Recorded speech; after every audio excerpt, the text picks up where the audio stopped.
Welcome to Nasdaq Trade Talks. I'm Jill Malandrino, Global Markets Reporter at Nasdaq. Joining me is Gabriele, Genola, Chairman of the Board of Directors at Generali Group, a leader in the global insurance industry and deeply engaged in corporate social responsibility. The Chairman joins me this morning to discuss that commitment. Welcome to Trade Talks. It's great to have you with us. Good morning. Thank you. What is Generali's strategy with equality, diversity, and inclusion? Yes, Jill. Well, let me say first of all 2 words on Generali. Generali is one of the leading insurers in the world.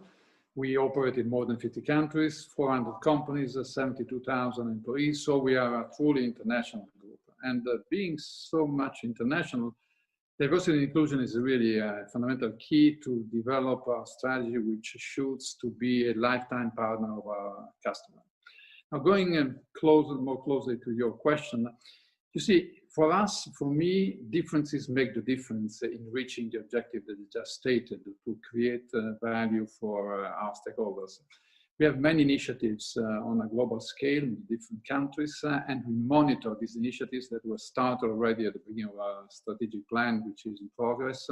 Will end at the end of 2021, so we expect these initiatives to really be concluded by that time. Now, the areas where we operate mainly in terms of diversity and inclusion are 4. We have, first of all, of course, the gender area, where we aim at having an increased representation of female in our leadership and management positions, and to reach an equal pay between men and women, which we still have to work on.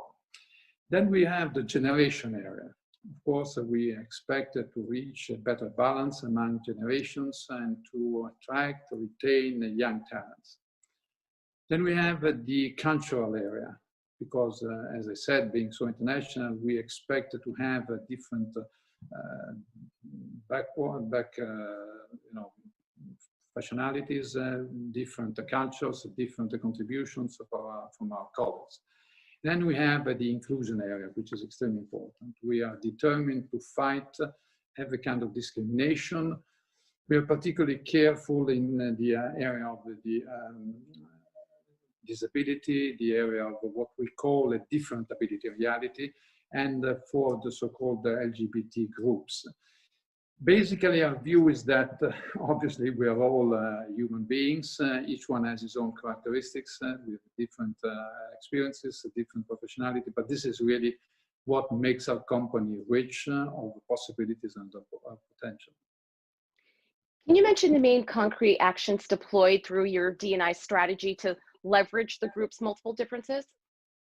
Absolutely. As I said, we have different initiatives on a global scale in the different areas that I just indicated, and we'll give you some examples. For example, in the gender area, we have a flagship program called the Lioness Acceleration Program.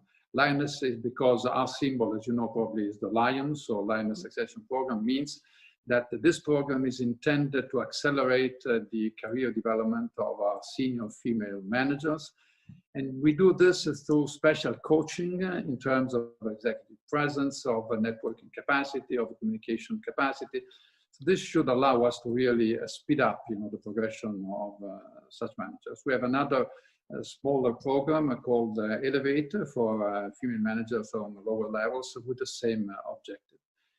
In terms of generation, we have a program called the Future Owners Program. As the word says, we intend to, even there, to speed up the progression of the young talents with international experiences, with cross-functional activities in order to make them ready for quick progression in their career.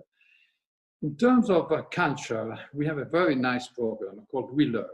This program is oriented in connection with the recent very important development of the digital and technological developments, even in a business like ours. So we have an academy that has been built exactly to allow young talents and people in our group and colleagues to get as much information, as much reskill and upskill in that direction. As far as the inclusion area is concerned, well, we have groups of people that we form that have, we call them ambassadors, and they have the scope, the purpose of really create awareness inside the group in terms of barriers for this discrimination. And so we are very happy of the enthusiasm with some of our colleagues have undertaken this responsibility. And in connection with the question of disability, we have committed our operations in every country to really prepare and have implemented specific actions by the end of 2021.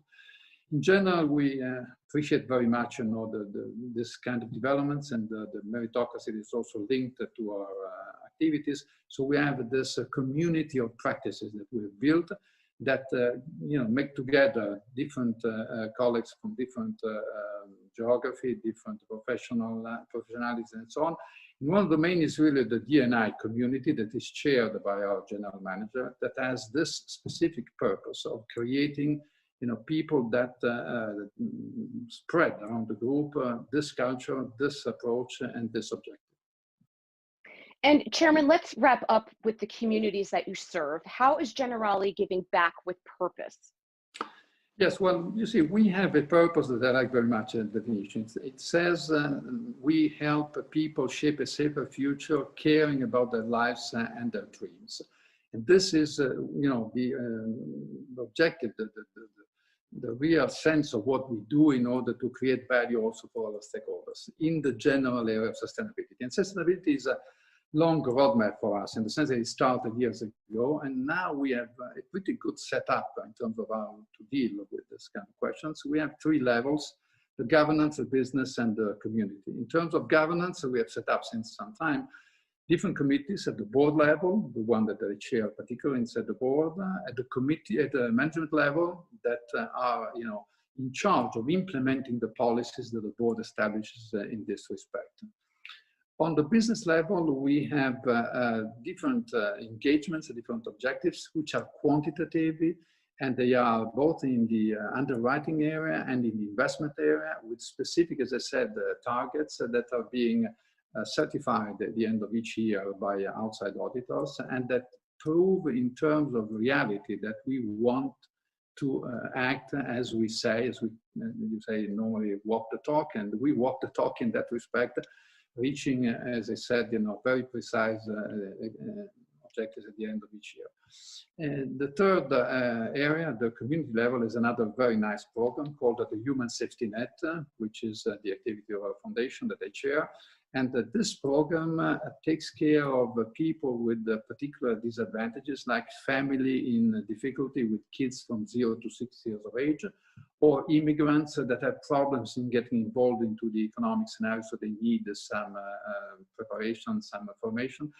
Overall, as you probably can perceive from my indications, we really believe that the diversity and inclusion as part of the entire sustainability project and the strategy is part of our deep culture, and it is really the way we think that we can prepare the world for a better future for the future generations.